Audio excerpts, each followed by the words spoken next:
E por falar em gravidez, tem aumentado a procura por informações sobre o Zika vírus, que pode causar microcefalia nos bebês. As futuras mamães estão bem apreensivas e não é para menos. Independentemente do período da gestação, todo cuidado é pouco. Maria Augusta estava com 6 meses de gestação quando os casos de microcefalia em bebês começaram a ganhar as manchetes dos jornais do país. A jornalista resolveu mudar os hábitos. A minha médica disse, não, você tem que usar. O Ministério da Saúde disse que é importante usar, independente da fase que você esteja da gravidez. Então, com isso, eu comecei a usar mais e comecei a me prevenir mais.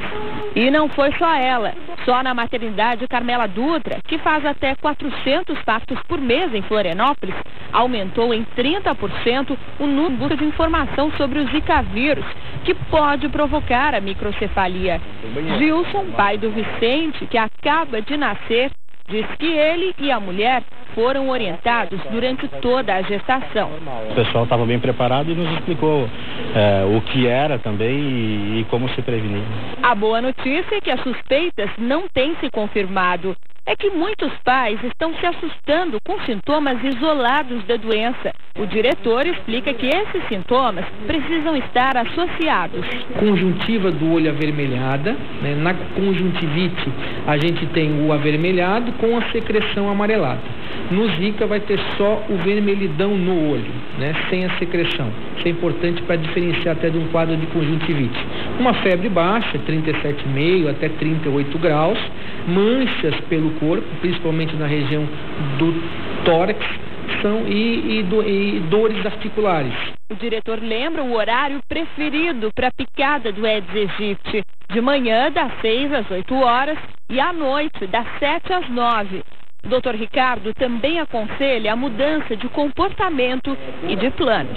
Aquelas gestantes que estão com viagem marcada, principalmente agora em época de férias, né? Norte e Nordeste, principalmente naquelas áreas mais endêmicas agora do Zika, a gente desaconselha esse tipo de viagem, que é muito importante que as gestantes usem o repelente, que ela olhe na bula da fabricação do produto para ver de quanto tempo ela precisa repassar esse repelente. Telas de proteção também é muito importante. O maior número de casos de microcefalia continua sendo no Nordeste do país. Aqui no sul do Brasil, o Paraná não tem casos. O Rio Grande do Sul tem uma suspeita e Santa Catarina tem 5 suspeitas do Zika vírus, que pode acabar em microcefalia se a paciente estiver grávida. No ano passado, Santa Catarina registrou 8 casos de Zika vírus, mas todos vieram de fora do estado e nenhum deles terminou em má formação do cérebro de bebês. Para manter as doenças controladas, é importante reforçar as medidas de prevenção, porque os focos do mosquito não param de aparecer. Pelo menos 28 cidades catarinenses estão infestadas pelo Aedes aegypti, que também causa a dengue e a febre chikungunya. Só em Florianópolis, a Vigilância em Saúde deve visitar 93 mil imóveis para evitar que os moradores criem o mosquito dentro de casa. Não é para ficar menos apreensiva mesmo, né? Porque a gente tem toda uma expectativa e a saúde sempre em primeiro lugar. Para falar então um pouquinho disso, nosso querido Dr. Belarmino já está aqui de volta, doutor. Estava com saudade. Também. Boa tarde, pessoal de casa, né? Seja bem-vindo de novo, porque a gente sempre adora, o pessoal de casa ama quando o senhor está aqui. Obrigado, eu adoro estar aqui. Tá em casa, né? Tô em casa. Ai, coisa boa. Então tá bom, doutor. A gente Tava com saudade, viu? Que bom. Isso é bom. Se tá com saudade é porque é bom. É porque é bom. Tá bom. Vamos falar, a gente programou de falar sobre dores mamárias, mas não dá pra deixar passar um vídeo como esse que a gente viu agora, de um assunto que tá todo mundo em pânico, vamos dizer assim, porque a gente sabe como prevenir, mas a gente nunca sabe como é que tá no quintal do vizinho, né? Então todo cuidado é pouco. Vamos falar um pouquinho então desse tal de microcefalia, Zika vírus. Então, assim, a gente vive um momento preocupante, principalmente para mulheres que são gestantes, porque até então o Aedes aegypti, que é o precursor do Zika vírus, quando esse inseto ele pica a pele, ele pode eliminar, não necessariamente a cada picada de Aedes aegypti que vai liberar o Zika vírus. Ele tem que estar infectado. Ele tem que estar infectado. Ele libera um vírus, e esse vírus, quando a mulher está gerando, principalmente até o 3º mês, que é a fase do desenvolvimento, pode afetar principalmente a parte encefálica, o cérebro em si. E o interessante é que o crânio, ele cresce, o crânio é a estrutura óssea. A estrutura óssea cresce não para puxar o cérebro. A massa encefálica que cresce, o miolo, digamos assim, o cérebro que cresce, e aí quando a gente nasce, todo mundo que tem bebê em casa já viu, né? Sabe das famosas fontanelas ou moleirinha. Sim. O bebê, ele não tem a ossatura fechada assim, ela é meio aberta. Por quê? À medida que o cérebro vai crescendo, o crânio vai expandindo. No caso do Zika vírus, ele dá uma reação que ele faz uma calcificação e não deixa expandir. Ou seja, o cérebro ele fica comprimido dentro da caixa cerebral, fazendo com que o diâmetro de um bebê com 9 meses ou 38 semanas, o ideal é que a circunferência, isso é simples, é feito com uma fita métrica, o pediatra faz em todos os bebês que nascem na maternidade, e é colocado uma circunferência, mais ou menos na região de orelha a orelha, e tem que dar na circunferência no mínimo 32 centímetros. Então, abaixo disso, há uma suspeita de ser microcefalia. No videotape, no VT, o meu colega colocou muito bem dos sintomas. Os sintomas, eles não são assim tão específicos, pode ser de uma leve febre, as manchas não são tão generalizadas. Isso já na mãe, né? Na mãe. Porque o Aedes aegypti, ele pode ser o gerador, o causador de várias contaminações. Começou com a dengue, principalmente dengue. Ficou muito popular, que era um resfriado muito forte. E a gente já está há alguns anos, né, vivendo essa situação. Exatamente. E a gente só conhecia a dengue pelo Aedes aegypti. Perfeito. Agora, depois ele veio turbinado. Chikungunya, mais o Zika vírus.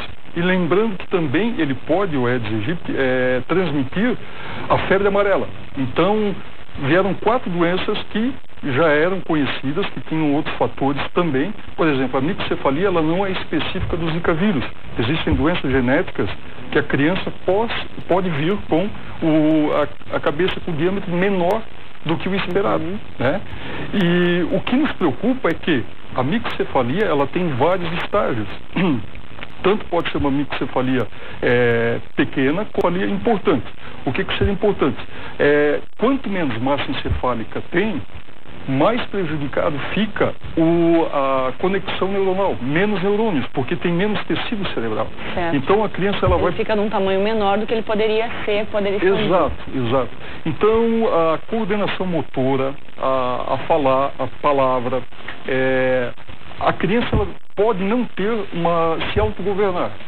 Vai poder ela vai ter todo o desenvolvimento afetado por conta disso. Por conta dessa contaminação. Mas existe uma gama muito grande, para não deixar desesperado quem eventualmente, não necessariamente que a mãe teve uma contaminação pelo Zika vírus, que a criança vai estar inapta ou vai ser 100% deficiente. Não. Vai depender. Ela vai ter problemas, mas vai variar a intensidade, a proporção, a gravidade do caso, vai ser de acordo com a contaminação. Então, como foi muito bem colocado, cada um, e você também introduziu muito bem, cada um tem que cuidar realmente do seu vasinho, do seu terreno, do seu quintal. Aquilo que tiver ao alcance, não faça só para si, faça para os outros, porque daqui a pouco pode ser alguém da sua família que está acometido com o vírus ou com o inseto mesmo. Não precisa necessariamente ser a microcefalia ou a dengue, mas pode ser a chikungunya, vai poder ser a própria dengue, por exemplo. Todas elas são terríveis, né? E o mais interessante, Gisele, é a gente colocar aqui que não existe assim um exame específico para dizer assim, tem Zika vírus ou não tem Zika vírus.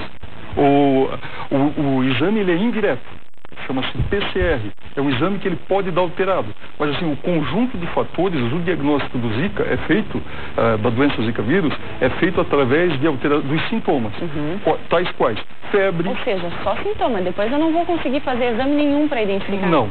Específico não existe tipo hepatite B. Você vai lá e faz um exame para saber se tem hepatite B ou não. Não existe um exame que diga assim, eu sou portador do Zika. Existem os sintomas e as circunstâncias, o local onde eu habito. Por exemplo, na matéria, o meu colega também colocou que no momento o domínio maior, a incidência é no Nordeste mas no Nordeste. Primeiro local, até fiz uma pesquisa antes de entrar aqui no estúdio, Pernambuco, depois vem a Paraíba, depois vem Bahia. São os 3 estados assim que estão com um número significativo. Eu sei que a Pernambuco está com 1.231 casos. Isso até agora ao meio-dia. Suspeitos? Algum confirmado? Esses são confirmados. Confirmados. Suspeitos são muito maiores. E aí o perigo também né? A gente sabe que, como até a gente falou na semana passada aqui, esses mosquitos podem vir por cargas de caminhão. Então, quer dizer, está lá longe, mas pode chegar aqui. Esse é o perigo. Com certeza. Quem transita, e foi o que ele colocou também, por exemplo, para gestante do sul, sudeste, quanto menos irem para zonas de mais risco, toda a região é de risco. O Aedes aegypti estando presente, corre-se o risco. Mas como foi colocado, o sul tem uma incidência muito baixa e o Nordeste é uma zona endêmica, que a gente chama. Então, o ideal é evitar. E eu acredito que, como médico, como profissional da saúde, o pior inimigo é aquele que você não conhece. Se você sabe que tem um inimigo, no caso Aedes aegypti, e tem como prevenir, por que não? Combatê-lo, então. Vamos combatê-lo para proporcionar uma geração de cidadãos melhores do que esses que nós já vamos ter que lidar, que já é uma realidade, e vão ser portadores de microcefalia, e alguns já o são. Pois é. Adorei as explicações, que olha, acho que a gente fala, mas falta alguma coisa que você conseguiu explicar muito bem aqui. É uma tentativa de tentar dizer assim, vamos nos cuidar para continuar com uma estatística zero, porque a qualidade de um semelhante nosso, irmão, parente, amigo, seja lá quem for, que pode estar correndo o risco de vir a mãe, no caso, e o feto vir a gerar essa microcefalia. Doutora, eu vou chamar um intervalo agora, porque no próximo bloco a gente volta para falar sobre dores mamárias. Tem dúvida? Manda então a sua pergunta no nosso Facebook, que o nosso querido Dr. Bellarmino está aqui para responder para você. A gente volta já.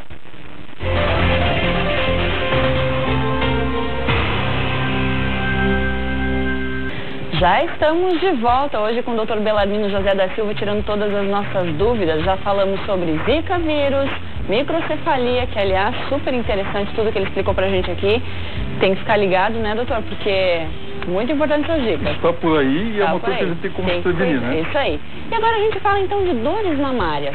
Legal. Falar um pouquinho, porque toda mulher já deve ter passado por alguma situação, né, que ou doeu um pouquinho, ou doeu muito, ou doeu constante, ou só um pouquinho. Assim, a mama, antes de tudo, é algo eminentemente, digamos, feminino. Além de ser uma zona erógena, uma zona de prazer, de fonte de alimentação, para amamentação, e também uma fonte de muita preocupação. Cada vez mais aumenta a incidência de tumores. Então, até que ponto que vai a dor pode passar a ser um tumor? Então, a intenção, se a gente conseguir aqui hoje esclarecer em que situações que a dor é preocupante e quando ela não é preocupante, eu acho que a gente consegue já dar uma boa alavancada na nossa explicação. Com certeza. Então, de maneira geral, a maior parte das dores mamárias, elas são provenientes de alterações torácicas, mais precisamente da coluna. Tipo, esforço repetitivo, porque a coluna, ela migra dela, sai em toda a inervação para braço, para perna. Então, pessoas que carregam muito peso, tem muito esforço repetitivo, tem uma cifose, que é quando a coluna ela não fica, uma lordose, quando faz um S. O nervo, quando ele sai da coluna, ele já sai comprimido. Nessa compressão, o nervo, todos os nervos da mama, é a coluna torácica que vem de trás para frente. Então, dependendo da posição como dorme, do colchão, de uma série de outros fatores, vai poder machucar. Até o cinto de segurança, uma freada meio brusca, vai poder levar a mama a doer. Ou seja, a mulher às vezes vai ao ginecologista achando que é um problema na mama e está na coluna. Mas é importante que vá, porque é difícil às vezes saber essa diferenciação. E outros fatores que podem, aí seria muscular ou osteoartrose, que a gente chama, né? Que são áreas próximas da musculatura ou atrofia. Tem pacientes com doenças degenerativas, crônicas, lúpus, uma série de outras patologias que podem dar atrofia muscular e podem gerar dores mamárias. Então, a gente tem que estar atento no contexto, em toda a situação, para poder diferenciar quando aquilo vai preocupar ou não. Digamos que a mulher passou lá o dia, fez uma faxina diferente, hoje forçou um pouquinho mais um braço e tal, isso vai poder também gerar uma dor? Vai porque não, é isso que o braço, existe um ligamento, que é o ligamento do peitoral, que fica nessa região aqui, e conforme os movimentos que são feitos, eles vão atingir as mamas. E a mama é altamente inervada, até pelo processo, todo mundo já viu esse testezinho de sair do local quente para o frio e o mamilo ficar ereto. É pela inervação que existe. Então é um local muito inervado, tem micronervos. Ou seja, mostra que é sensível, então qualquer muito outra sensível, coisa, muito sensível. tudo pode interferir. E eu vou mostrar aqui agora, sorriso talvez, como é que é a mama e qual é a causa principal de desconforto mamário e que não é doença, que não vem a ser câncer. Vamos ver se ele consegue mostrar aqui para nós. Então aqui, ó, aqui estão as glândulas mamárias. Cada glândula dessa, principalmente no período pré-menstrual, elas retêm líquido. E como a gente estava falando antes, a cápsula da mama, ela é limitada. Se retém muito líquido aqui, o inchaço não vai fazer com que essa pele aqui consiga vir muito para fora. Não vai esticar. Não vai esticar. Então vai dar uma dor, uma tensão mamária. São essas células aqui. E a retenção de líquido ocorre aqui dentro. Isso exposto, obrigado, sorriso, o mais comum é cisto de mama. Então, a mulher vai fazer uma mamografia, uma ultrassom de mamas, alguma coisa assim, e vem lá, presença de cistos mamários. Os cistos mamários nada mais são do que retenção de líquido do período pré-menstrual. Ele é típico de mulheres que menstruam. Então, ali vamos colocar dos 13 aos 55 anos, eventualmente. Porque é o processo menstrual. Tanto que mulheres que tomam anticoncepcional contínuo dificilmente vão ter retenção de líquido.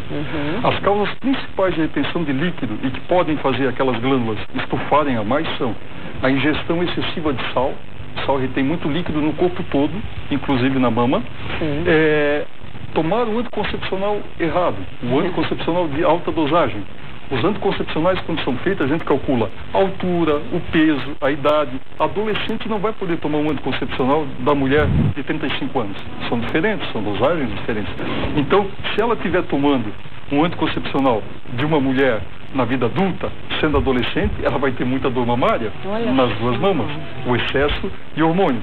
Ou se for uma mulher que está fazendo reposição hormonal, porque está na menopausa, mesmo com fitoterápico, e tem muita dor na mama. É porque tem que baixar a dosagem daquele hormônio. Lateja, dói e é bilateral. Então não preocupa. O câncer, ele sempre é unilateral. Geralmente, não existe sempre, perdão. Geralmente é unilateral.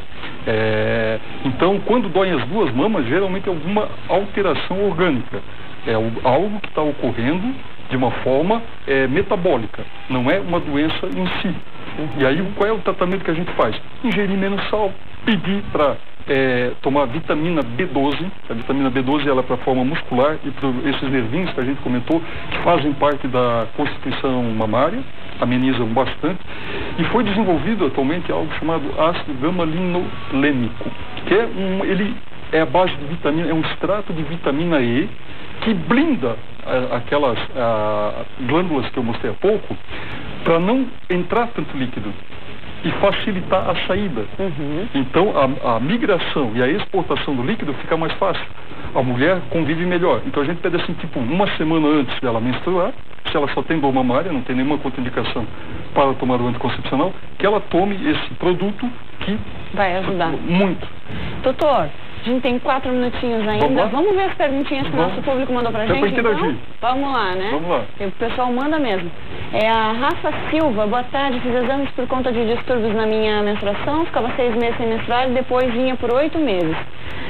Direto, sem parar com muitos coágulos, sentia muita cólica, sentia até que repuxava a minha perna direita e sinto dor nos seios, sai secreção dos seios. Isso é normal? Tá, Rafa, boa tarde. Rafa, obrigado pela pergunta. Tem que procurar um especialista, essa secreção ela tem que ser retirada e mandada para um laboratório para poder fazer uma avaliação, para poder ver qual é o componente. Se é pus, se é sangue. Geralmente displasia mamária pode levar a isto, mas não necessariamente. E o fato de você menstruar 6 meses e 8 meses não, é muito provável de ser uma síndrome de ovário policísticos. Então é interessante você procurar um profissional para poder fazer um diagnóstico correto. Check-up ali total para Tem algo ocorrendo da parte hormonal não ideal com a Rafa. Isso aí. A Tatiane Almeida também mandou. Eu amamento meu bebê de 11 meses e há 2 dias começou a doer como se estivesse empedrado perto da axila. É normal, doutor? Tatiane, parabéns por amamentar, é por aí mesmo, tem que amamentar, e às vezes faz uma retençãozinha de leite naquele local. A princípio, você pode fazer uso de compressa fria para descongestionar a situação, mas não deixar evoluir, porque se evoluir pode virar um abscesso, mas isso é normal e vai reduzir. Você pode fazer uso de um produto chamado paracetamol, algumas gotinhas tal, com orientação do seu obstetra, que ele vai lhe dizer como fazer. E qualquer dúvida, nós temos na região um excelente banco de leite que vai lhe dar todas as orientações para essa retenção de leite não vir a se transformar em algo que seja um abscesso. É verdade, bem lembrado, né, doutor? Vamos lá, pergunta da Juliane. Juliane, estou dando mamãe para o meu filho de 3 anos e apareceu uma bolinha no seio e às vezes arde. É normal? Boa tarde, Juliane. É normal. A bolinha é leite retido dentro daquela glândula. Como a gente conversou antes da mulher que não está grávida, que retém líquido no período pré-menstrual, a mulher que amamenta, ela pode reter leite. E esse leite, por ser mais denso, por ser mais concentrado, a bolinha, a glândula, vai ficar mais saliente. Não se preocupe, é normal. Agora, qual que é a pergunta, gente? Da Grazi? Vamos lá. Senti dores nos seios, logo depois começou a sair líquido escuro. Fiz a mamografia, deu alteração na mama direita. Fiz um ultrassom e não deu nada. Vou ao médico semana que vem, mas está muito preocupada, claro, né? Grazi Fernandes pergunta, doutor. Grazi, boa tarde, obrigado. É normal. Meu colega vai explicar para você aquilo que a gente havia colocado antes. Provavelmente são cistos simples, é uma alteração hormonal do período pré-menstrual dela, não, porque a mamografia e o ultrassom, deixando bem claro, eles têm o poder de fazer o diagnóstico precoce do câncer de mama. Então, se você está fazendo tudo certo, está fazendo os exames e tudo mais, só precisa agora do parecer do profissional que está lhe acompanhando. Mas fica tranquila. Doutor, até para a gente finalizar, quando é que a gente deve se preocupar com dor na mama? Porque, pelo que eu entendi, outros fatores podem levar às dores, mas tem alguma situação que realmente deve preocupar? Os principais fatores são fator histórico, de primeiro grau, tias, avós, mães, tanto do lado paterno quanto do lado materno, que tenham câncer de mama. A investigação já começa bem mais cedo, antecipa em 5 anos, ao invés de 35 anos, é a partir dos 30, ou a qualquer momento que seja preocupante. E um sinal bem característico, o tumor de mama geralmente ele é de um lado só, ele não dói, e ele é palpável pela paciente e a paciente sente que ele está crescendo. Esse é o principal. Se tem um nódulozinho, ele está crescendo, não dá febre, não dá calor, não fica avermelhado, simplesmente é um nódulo que começa a crescer. Daí a preocupação. Quando a paciente diz, eu estou com nódulo, está doendo, preocupa menos. Agora, quando não dói, está crescendo, é de um lado só, aí a gente tem que investigar. Aí a importância do exame de rotina para cuidar, né, doutor? Sim. É isso aí. Obrigada mais uma vez por estar aqui. Semana que vem está de volta. Estou de volta. Estamos aqui, está em casa. Quem quiser participar aqui conosco. É isso aí. A gente vai com certeza colocar aí nas redes sociais, na nossa chamada, qual vai ser o assunto. E você, claro, pode participar, tirar todas as suas dúvidas, que eu sempre adoro, claro. As dúvidas de umas vezes pode ser de várias. De várias, com certeza. Obrigada, doutor.